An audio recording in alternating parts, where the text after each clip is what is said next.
السلام علیکم، خوش آمدید ہے آپ کا ہمارے چینل ایم کے اسلامک روشنی میں۔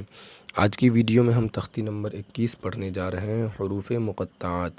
حروف مقطعات کی تعداد بہت کم ہے، جو آپ دیکھ رہے ہیں یہی ہے، اس کے علاوہ نہیں ہے، اور یہ ایک پاس ورڈ ہے۔ جیسے آپ اپنے موبائل میں، اپنے فون میں جو ہے سے پاس ورڈ لگاتے ہیں، اس طریقے سے یہ ایک طریقہ مطلب سمجھا رہے ہیں آپ کو ہم کہ یہ ایک پاس ورڈ ہے، یعنی کہ اس کا مطلب کوئی نہیں جانتا ہے سوائے اللہ تعالیٰ کے۔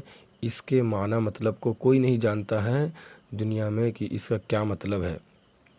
لیکن جیسے کہ دوسرا ہے، جیسے یہاں دیکھیے قالو لکھا ہے تو اس کا مطلب کوئی جانتا ہے، طعام لکھا ہوا ہے اس کا مطلب جانتا ہے، مسکین لکھا ہوا ہے اس کا مطلب جانتا ہے نا۔ جیسے طعام مانے کھانا، یہ سب ہیں۔ تو قالو ان لوگوں نے کہا، تو یہ سب کا مطلب ہم سمجھ رہے ہیں۔ لیکن اگر آپ کسی سے پوچھیں گے ان کا مطلب، تو وہ آپ کو سیدھا بولیں گے کہ اس کا مطلب کوئی نہیں جانتا ہے، یہ اللہ تعالیٰ کا پاس ورڈ ہے ایک حساب سے، جو اس کی حقیقت اللہ ہی جانتے ہیں۔ تو اس لیے اس کے پیچھے ہمیں نہیں پڑنا ہے، اللہ بہتر، اللہ اعلم، اللہ بہتر جاننے والا ہے۔ تو ہم اس کو پڑھیں گے اور سمجھیں گے کہ کس طریقے سے پڑھنا ہے اس کو۔ دیکھیے یہاں پہ کہیں پہ حروف مدہ کے بعد اس کو جو ہے نا اندر دیکھنا پڑے گا۔ جیسے الف لام میم ہے، تو لام الف زبر لا اور میم ساکن اگر الگ الگ کر کے لکھیں گے، اس کی ویڈیو میں الگ سے ایک بناؤں گا جس کو بورڈ پر آپ کو میں سمجھاؤں گا۔ اور اگر آپ نے پچھلی ویڈیو نہیں دیکھی ہے تختی نمبر 19 کی، تو اس کو آپ ضرور دیکھ لیں، تو آپ کو یہ سمجھ میں آ جائے گی ویڈیو۔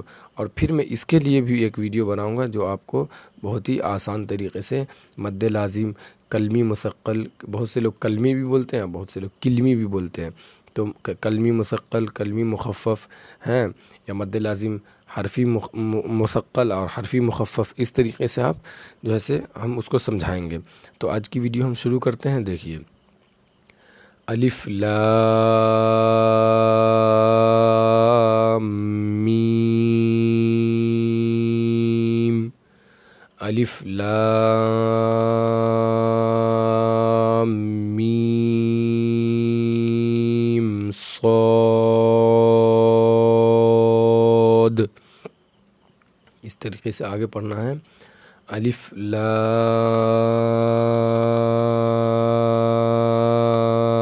را، دیکھیے را پہ کھڑا زبر ہے، اس لیے ایک ہی الف کے برابر اس کو کھینچ کر کے پڑھنا ہے۔ الف لام میم را، آگے ہے کاف ہا یا عین صاد۔ دیکھیے یہاں پہ عین کے بعد جو ہے نا، عین بولیں گے تو نون ساکن کے بعد صاد آ رہا ہے، تو یہاں پہ مطلب دکھ نہیں رہا آپ کو، لکھ کر کے سمجھانے کے بعد سمجھ میں آئے گا، تو اس لیے یہاں پہ اخفا بھی ہوگا۔ آگے ہے طٰ، آگے دیکھیے طاسیم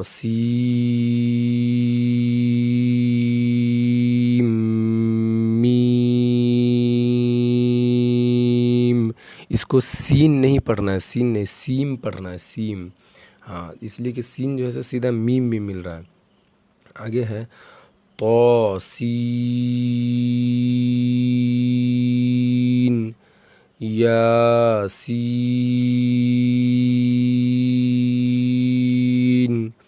صاد حامیم، حامیم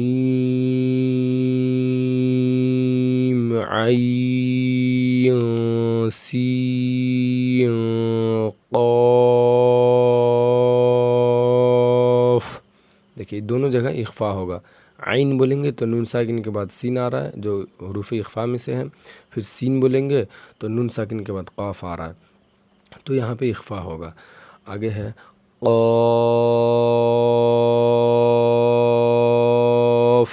دیکھیے قاف بولنا ہے تو قاف الف زبر قاف، پھر فا ساکن، تو حروف مدہ کے بعد والے حرف پر اگر جزم ہو تو آ جائے گا، قاف لکھیں گے ہے نا، جیسے کہ ہم آپ کو لکھ کر کے بتا رہے ہیں۔ دیکھیے یہ ہو گیا قاف، یہ قاف الف زبر قا ہو گیا تو الف مدہ ہو گیا، پھر فا ساکن۔ اور ہم نے پچھلے تختی نمبر 19 میں کیا پڑھا تھا؟ حروف مدہ کے بعد والے حرف پر اگر جزم ہو تو دیکھیے جزم ہو گیا تو مد لازم ہو جائے گا۔ تو اس طریقے سے آپ کو سمجھنا پڑے گا۔ آپ تختی نمبر 19 والی ویڈیو ضرور دیکھ لیجئے گا، آپ کو آئی بٹن پہ مل جا رہی ہے یہاں پہ۔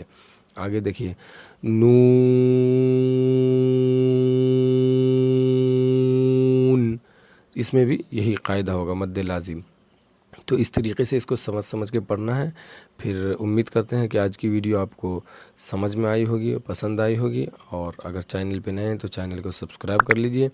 ملتے ہیں پھر اگلی ویڈیو میں آپ کے ساتھ، تب تک کے لیے خدا حافظ، السلام علیکم۔